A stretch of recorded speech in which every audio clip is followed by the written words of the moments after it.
Sampean berbisnis, cari peluang bisnis, karena sampean diperintah oleh Allah turun ke dunia untuk mencari rezekinya Allah Subhanahu wa taala. Fasiru fil ardi wabtaghu min fadlillah, atau fantashiru fil ardi wabtaghu min fadlillah. Silakan menyebar di muka bumi ini dan cari rezekinya Allah itu, keutamaan Allah itu. Tapi begitu dapat, Pak, sampean harus zuhud, tahu, Pak, bagaimana cara kita mengalokasikannya. Berapa harus saya simpan untuk akhirat saya, untuk masjid saya, untuk lembaga pendidikan saya, untuk aktivitas dakwah saya, untuk amal sosial saya.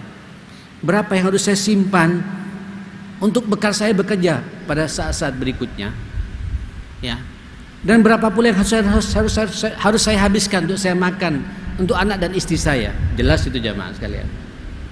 Bukan kemudian dapat, Pak, ditumpuk, diletakkan di lemari, kemudian memonopoli harta, Pak.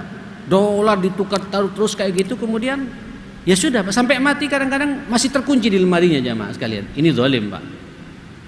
Walaupun rezekinya rezeki yang halal jamaah sekalian, karena dia membuat stagnan perputaran keuangan ini, tidak melibatkan banyak orang jamaah sekalian. Makanya, Pak, zakatnya bagi orang itu tiap tahun, Pak. Beda dengan zakat perniagaan, zakat apa segala macam, itu terasa sekali jamaah. Karena sampai ketika diniagakan, Pak, uang itu, sampai melibatkan orang banyak untuk terlibat bekerja di situ dan mendapatkan hasil darinya seperti itu. Itu namanya zuhud fil halal. Kalau zuhud fil haram sudah selesai, Pak, bagi kita selesai.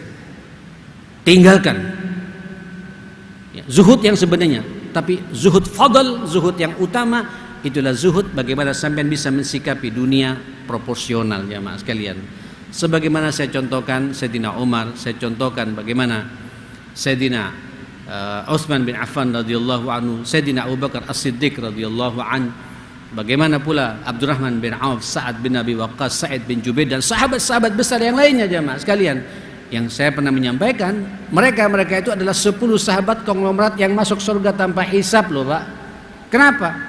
Karena dia zuhud, Pak, akan kekayaannya itu jamaah sekalian. Buktinya apa?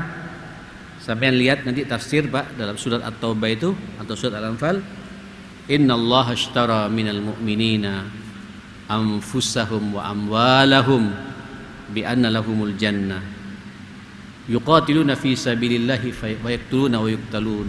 Allahu akbar. Sesungguhnya Allah membeli, Pak, jiwa, fisik dan harta dari orang-orang yang beriman itu. Dengan harga apa jamaah sekalian, Pak? Harga yang tidak pernah kena inflasi dan devaluasi jamaah sekalian. Apa itu? Itulah surga, Pak. Orang zuhud, Pak, pikirannya, ini harta bisa nggak saya bawa ke surganya Allah Subhanahu wa taala. Allah membeli jiwanya dan hartanya dengan harga surga. Bagaimana buktinya, Pak? Mereka berperang di jalan Allah. Dibunuh atau dia terbunuh. Dia membunuh orang-orang musuh-musuh agama ini atau dia terbunuh syahid. Itulah makna zuhud jamaah. Dan itu, Pak, para sahabat dulu, ya Allah, saya sudah menyampaikan di beberapa pertemuan yang lalu ya, ketika sudah ada perang seperti itu, Nabi menawarkan kepada mereka berlomba-lomba, Pak, untuk kemudian berkontribusi untuk memenangkan agama Allah Subhanahu wa taala seperti itu. Saudara, Bapak Ibu yang dimuliakan Allah Subhanahu wa taala, mari kita lanjut sebentar. Terus ada lagi yang ketiga, Pak, ada zuhud haram ya, zuhud wajib, zuhud haram, dan yang ketiga adalah zuhdus salamah, zuhud yang menyelamatkan kita jemaah sekalian. Apa zuhud yang menyelamatkan kita jemaah sekalian? Yaitu zuhud, Pak, sampean tidak mau masuk kepada yang samar-samar, yang ragu-ragu. Nyambung, Pak, ya? Ya. Ini aqua menyapa, ya. Insya Allah panitia ini ngasih sama saya, ya. Ya, halal, ya, insya Allah, ya, halal. Yang jelas ini, Pak, sudah haknya saya, Pak. Terus setelah selesai pengajian, Pak, ada jamaah yang tidak kebagian di belakang jamaah kalian. Saya ngobrol dengan Ustadz imam kita ini, asik, terus ngambil, Pak, apa, minuman ini jemaah. air mineral ini, tidak pamit sama saya. Halal ini Pak, airnya halal. Ya, takmir juga ngasih halal. Cuma ini sudah kepelingan saya. Sebenarnya kalau dia pamit sama saya pasti dua-duanya saya kasihkan jamaah sekalian. Pasti orang-orang seperti itu Pak, ketika ngambil ada keraguan-raguan Pak. Iya apa enggak jamaah sekalian? Iya apa tidak Pak? Sambian jalan Pak, di jalan tiba-tiba ngelihat fulus Pak, uang hanya 5.000 rupiah Pak, atau 2.000 rupiah. Sekarang sudah kurang berharga 2.000 rupiah ya. Mau dibelikan apa juga susah jamaah sekalian. Ya, rata-rata sudah 5.000-an semua sekarang Pak. Terus sampean ambil, itu pasti sampean bergerak dalam hati kita nih Pak. Ya apa ini? Paling aman sampean Pak, diam aja Pak. Tidak usah sampean ambil. Nanti kalau memang orang yang mencari ketemu lagi Pak. Tapi kalau sampean ambil Pak, merepotkan orang banyak jamaah sekalian. Terus sampean beristihad, nanti kalau nggak ketemu tak letakkan di masjid. Iya kalau fulan ridho, letakkan di masjid. Kalau nggak ridho, masih butuh dengan uang itu jamaah sekalian. Itu namanya ragu-ragu Pak. Apalagi syubhat-syubhat yang nemen Pak. Yang kalau bahasa Nabi apa ya? Abu-abu. Abu-abu Pak. Apa bahasa beliau? Innal halala bayyinun. Yang halal itu sangat jelas. Wa innal harama bayyinun. Dalam Islam itu yang haram itu juga sangat jelas. Cuma nanti Pak, dengan berjalannya waktu, nanti akan ada perkara-perkara wa bainahuma umurun mustabihat. Perpaduan Pak antara yang putih dengan yang hitam. Namanya apa Pak? Hah? Abu-abu. Ya, abu-abu. Ini halal ya, apa haram gitu. Waduh, repot ini Pak.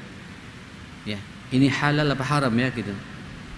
Sampai kalau sudah kayak gitu Pak, apa kata Nabi? Faman waqa'a fis syubuhat waqa'a fil haram. Orang kalau masih menikmati yang syubhat, yang terjebak dengan barang yang syubhat, berarti dia telah menceburkan dirinya pada sesuatu yang haram. Kita ngambil saja Pak yang jelas, yang putih saja, yang halal, yang jelas.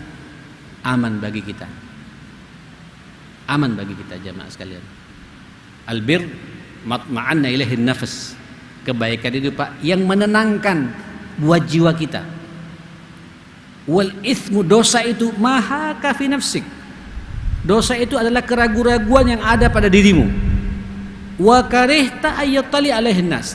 Dan kau merasa malu, tidak suka kalau nanti dilihat oleh orang lain berbuat seperti itu. Nyambung Pak ya. Ini syubhat. Ya, ini syubhat ya akhi, ada syubhat dalam masalah hukum, ada juga syubhat dalam masalah muamalah, ada syubhat juga dalam masalah akidah Pak. Ini panjang kalau saya bahas masalah ini jemaah sekalian. Kalau syubhat dalam masalah hukum itu saya katakan tadi Pak, halal haram ya gitu Pak. Ya, muamalah juga begitu. Ini pekerjaan ya apa ini ya? Boleh enggak ya? Ada yang mengatakan boleh, ada yang mengatakan tidak boleh. Anggap saya tidak boleh Pak, ngambil yang boleh-boleh saja. Masih banyak pekerjaan yang boleh-boleh jemaah sekalian. Difahami jemaah sekalian? Nah kita di bab-bab seperti itu, kalau sampai ingin selamat dunia akhirat, ngambil yang jelas-jelas saja Pak. Albirru matba'anna ilaihi nafas. Sampean tenang, insyaallah Pak, sampean ditenangkan oleh Allah Subhanahu wa taala. Ikhwatal iman, Bapak Ibu yang dimuliakan Allah Subhanahu wa taala. Subhanallah. Az-zuhdu fid dunya, kata Sufyan Ats-Tsauri, qasrul amal, memendekkan angan-angan, tidak banyak menghayal Pak. Menghayal ini enak Pak ya, tidak bayar ya. Menghayal pingin jadi konglomerat Pak, menghayal nanti pingin naik haji sama istri yang VVIP gitu. Tapi tidak kerja Pak. Itu bukan orang zuhud Pak. Orang zuhud itu realistis jemaah sekalian. Ya, tidak tulul amal, tidak panjang angan-angan. Tapi zuhud dalam urusan dunia itu qasrul amal. Ya, dia memendekkan angan-angan gitu. Ya. Kemudian apalagi jemaah sekalian, az-zuhdu fid dunya la yadhumud dunya wa la yamdahuha wa la yafrahu biha idza aqbalat wa la yahzan idza abdarat wa la yanduru ilaiha. Zuhud kepada dunia ini bukan orang yang kemudian menghina dunia, tapi juga tidak berlebihan memuji-muji dunia. Jadi proporsional jemaah sekalian. Ketika dapat rezeki, dia bersyukur pada Allah dan bahkan bermunajat. Mudah-mudahan rezeki yang saya dapati ini ya Allah bisa membawa saya, melancarkan saya ke surgamu gitu. Begitupun sebaliknya Pak, orang zuhud Pak, ketika gagal dalam urusan dunia dia bersabar Pak. Bahkan dia bersyukur, berarti Allah masih belum percaya kepada saya memberikan amanah dunia ini. Dikembalikan semuanya kepada siapa? Pada Allah Subhanahu wa taala. Bapak Ibu, sudah tinggal 5 menit ya. Mudah-mudahan ada manfaatnya untuk kita semua. Dengan demikian selesai sudah pembahasan zuhud ini. Insyaallah pekan depan kita masuk di bab berikutnya. Mudah-mudahan kita semua dalam lindungan Allah Subhanahu wa taala, dalam hidayah Allah, dalam inayah Allah Subhanahu wa taala. Mudah-mudahan Allah melancarkan urusan dunia kita, dunia yang diberkahi oleh Allah Subhanahu wa taala, harta yang kemudian membawa kita Pak ke surganya Allah dan tidak mencelakakan kehidupan kita jamaah sekalian. Dan mudah-mudahan Allah Subhanahu wa taala menutup rapat-rapat pintu maksiat untuk mendapatkan rezeki yang haram dalam kehidupan kita. Rabbana atina fid dunya hasanah wa fil akhirati hasanah wa qina adzabannar. Rabbana ighfir lana wa tub 'alaina innaka antat tawwabur rahim. Sallallahu ala Muhammadin wa ala alihi washabihi wasallam. Alhamdulillahirabbil alamin. Saya kembalikan kepada Bu Acap. Ada waktu 5 menit, barangkali ada satu pertanyaan, monggo Bapak Ibu yang mau bertanya. Oke, monggo.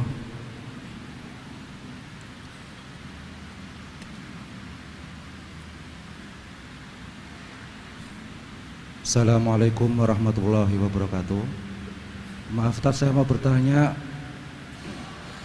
Tadi Ustadz menjelaskan bahwa apabila kita ini sudah kemasukan sesuatu yang haram, itu semua ibadah kita itu tidak diterima oleh Allah Subhanahu wa taala.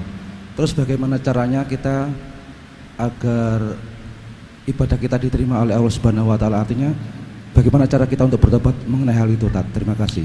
Naam ya akhi. Kalau dia masih menikmati sesuatu yang haram dan menjadi kebiasaan hidupnya, saya kalau tidak begini saya tidak bisa bekerja, ya tetap itu pasti Pak tidak akan diterima doanya. Kapanpun pula ibadahnya juga tidak akan diterima oleh Allah Subhanahu wa taala, kecuali yang bersangkutan sadar kemudian bertaubat, beristighfar dan taubatan nasuha, berhenti dari pekerjaan itu. Ustaz, apakah rezeki-rezeki yang lama itu punya pengaruh? Ya tentu punya pengaruh, tapi insya Allah dengan istighfar dan taubat kita, dan kata para ulama, perbanyak berinfak, perbanyak bersedekah. Terus ke depan mencari rezeki yang halalan thayyiban, rezeki yang halal, rezeki yang baik. Jangan mengulangi lagi perbuatan-perbuatan yang dulu-dulu. Ya, nyambung ya. Kemudian bagaimana cara mengantisipasi? Perbanyak kita bersedekah, berinfak. Ya, membantu orang-orang tidak mampu, membantu orang-orang yang bermasalah, membantu orang yang yang dililit utang dan lain sebagainya. Kata Nabi SAW, wa atbi'is sayyi'atal hasanah tamhuha, ikuti perbuatan burukmu itu dengan perbuatan baik, niscaya dosa-dosamu itu akan dihapus oleh Allah Subhanahu wa taala. Ya, jadi tapi harus berhenti dulu. Berhenti, menyesal, mengakui perbuatannya, dan ke depan saya tidak akan mengulangi lagi. Ke depan perbanyak infak dan sedekah. Ya, perbanyak ibadah pada Allah Subhanahu wa taala. Taubatan nasuha, insyaallah dosa-dosa yang lama akan diampuni oleh Allah Subhanahu wa taala. Naam.